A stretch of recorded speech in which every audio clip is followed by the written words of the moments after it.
I've owned my NB MX5 track car here for 6 or 7 years now, and over that time I've tried to keep a running log of costs of the thing in an Excel spreadsheet, mostly for budgeting purposes and to ease my OCD a little. With that in mind, I thought I'd give you an insight into what it cost me to build this car. What is the fastest MX5 in Australia? Now obviously I am being rather cheeky when I say this car is the fastest MX5 in Australia.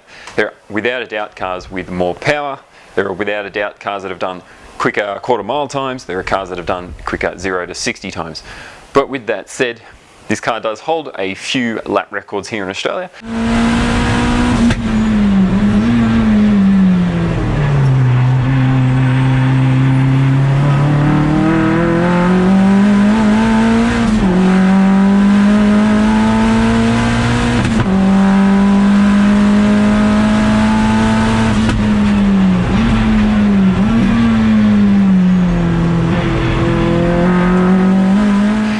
With time, perhaps it'll get a few more.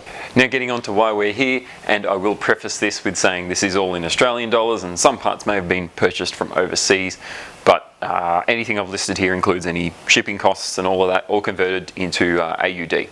So the base cost of the car was about $6,000. On top of that was also the roll cage, which is about another $3,500, and then a few more bits and pieces there to get it to about 10 grand for a base running track car.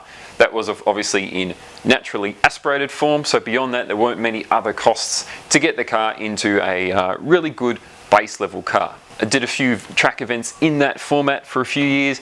The car was very capable. It was more or less a standard car, just stripped down without interior and kind of bare bones, and it was quite capable. It did some good lap times, set a few records here and there for its class, but it did lack in power, and I suppose the bug bites and eventually one wants more. So here we go, I've broken down everything into sort of categories to try and make this easier, but starting from the top, as I mentioned, base car, about 10 grand.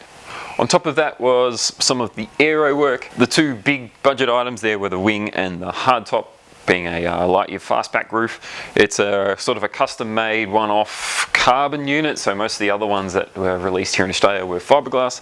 That was cost me about $1,000, which sounds cheap, but it was kind of a you help me, I help you situation. Similarly with the wing, I think it was around about $1,000. Again, hard to say exactly because it was kind of mates rates, and I helped the Lightyear out with building some other things, and he kind of helped me out with sorting out the wing.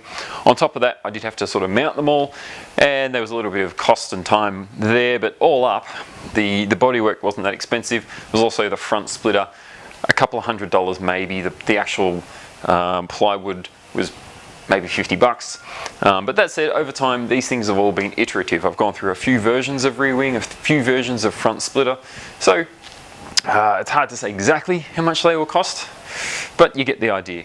Moving on, brakes. The biggest cost there was obviously the front Wilwood kit from Track Speed. That was about 1,200 Aussie dollars delivered, and then the pads for it were about 150 bucks for a pair, so fronts and rears. All up you're looking at sort of $1,500 just there alone. A few extra fittings and things along the way, but they weren't significant for cost.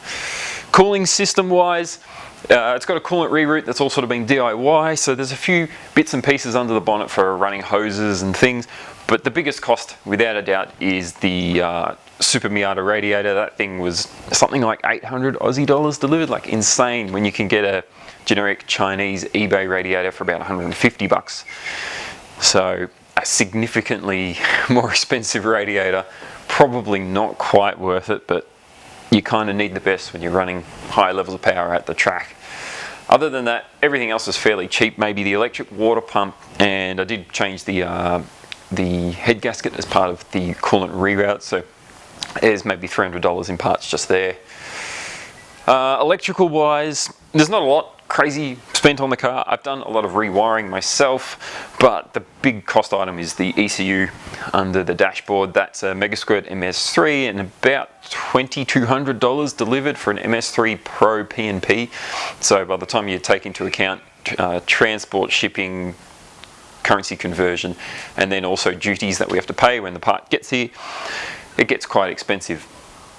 Other than that, there's a few sensors and things, and the Raspberry Pi dashboard that I've built, that was about 150 bucks. Engine wise, and this is probably the single most expensive component, but that said, all up it was only about 5 grand. So forged pistons, rods, a oil pump, and then all the work to sort of machine it all, clean it all up. We built most of it here myself in the driveway with my dad, but all up, put it all together, you're looking at about 5 grand for that motor. Not insanely expensive for what it is, but it is quite a lot of money. Exhaust wise, most of it is DIY, with the exception of the Kraken exhaust turbo manifold and their dump pipe and some of their downpipe. They're pretty much everything from the gearbox back I've just built myself. It's 3-inch mild tube with a couple of mufflers and resonators and a flex joint just to kind of keep things happy. But all up, maybe $1,500 in exhaust. It's not too crazy. Fuel system wise, the big ticket items are the fuel pump and the fuel injectors, both of which I went through 2 versions of, which added to the cost. The injectors are now the Flowforce 960s, and the fuel pump's now a Deutschwerks 300. The injectors are something like 600 bucks. The pump might be about 300, so immediately you're looking at quite a bit of money in fuel system. There are a few fittings and things to go with it. Heat and management and reliability and that sort of thing. I did what I could to try and make sure that nothing cooked itself, nothing overheated. Main cost in terms of that would be the oil cooler. There's also some heat resistant shielding for a few things. The turbo manifold has a heat shield. A lot of the oil lines in the turbo area have got heat shielding on them. All up, not too expensive. The oil system, the oil cooling, that was the most costly. Even the fittings and lines for that can be quite expensive. Intake and intercooler. It's just an eBay intercooler. It's fairly large for this car, and then the intake work is all just alloy pipe that I've made up myself and welded together. I'm no pro welder. I just did my best, and it's not too bad. All up about 500 bucks when you put it all together. Suspension wise, the car runs some MCA coilovers, old polyurethane energy suspension bushes that really need replacing. The coolest thing probably is the Matty HM Speed Shop front sway bar that was actually free. He sent it to me for nothing, so that's one of the very few things that I got for free on this car, and I really appreciate that. Thank you, Matty, again. Coilovers are about 2 grand, and I've sort of got my own end links and things that I've made myself, so they're not too expensive. But all up, you're looking at maybe 3 grand there in bits. The wheels as well were about $1,400 of Anti-Storm S1s. Turbo wise, under the bonnet is the Garrett GTX 2860 RS Gen 2, I think. That's all the letters. I think it cost me about $1,300 when I originally bought it. Add on some fittings and lines for oil feed and return and coolant feed and return, and you're looking at about 2 grand almost once you add it all up with the wastegates and bits and pieces. Then other than that, just some superfluous stuff. So things like tyres and the tune. So the tyres were about $1,400 for the Yokohama AO50s. The tune ended up being about $1,200 because I kind of had to go back a couple of times. But yeah, there is even a few tools and things I've included in my costs over time. You sort of buy specialty tools that you need to get things done. And that's kind of it for the categories. So a summary of costs: base car cost 10 grand, aero 2,900 bucks. The brakes are all up about $1,600. The fuel system about $1,500. Cooling system about $1,200. So the heat management and reliability gear was around about $1,400. Turbo gear was about $2,300 all up. The exhaust was about $1,500. Intake and intercooler about 500 bucks. 2,900 for electrical, most of that being the ECU. The engine about 5.3, so not too bad for a built motor. Suspension about 4 grand, that includes the wheels of course, and sort of superfluous stuff and other 3 grand, most of that being the tune and the tyres. All up. Are you ready? You like the suspense? Yeah, it's good. Yeah. All up, about $38,526.85, give or take a few dollars. And of course, you can build an MX-5 for less. You can build a 300 horsepower MX-5 for less, undoubtedly. But can you build a 300 horsepower MX-5 track car that gets beat on real hard, spends 90% of its time at full throttle for that much money? Not easily. Definitely not if you're paying a guy to do it. I guess the key thing with this, and it's probably cheap for what it is in a way, is that a lot of it was done here by myself. So you're saving on labour. There's hours and hours of labour that's gone into this car that effectively doesn't count for the dollars that are in that spreadsheet.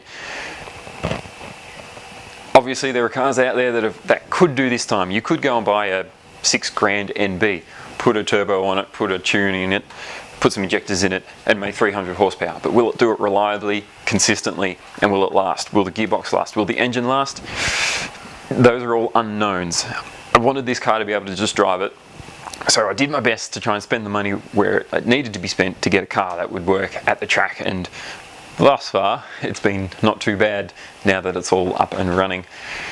You take it to the track, you beat on it, you take it home, and it's still happy. It just needs an oil change, and that's what I wanted, that's what I needed, so that I could actually just enjoy driving it. Just like a Formula 1 car, they don't want to turn up there and spend their time fluffing about. They want to turn up and race the thing and win. They're there to win, they're not there to tinker. So that was kind of my idea also. Believe it or not, that also means that this NB isn't the most expensive MX-5 I've ever owned, because our ND did actually cost us just a little bit more. So yeah, it's not as crazy as you might think. Now, all of this happened over some 6 years of ownership, so nothing ever really happened in lump. It was all sort of iterative, and I went through different versions and revisions of things, so you just kind of learn and rework stuff, such as the fuel system. And I guess that's going to continue in the future. I'll continue to drive the car and work on it and find ways to make it better and faster and more reliable. That's just in my nature, and that's what I want to do with my car. But that's, of course, for future videos. I hope you enjoyed this insight into the Beavis NB MX-5 Turbo track car. Thanks for watching. Ta.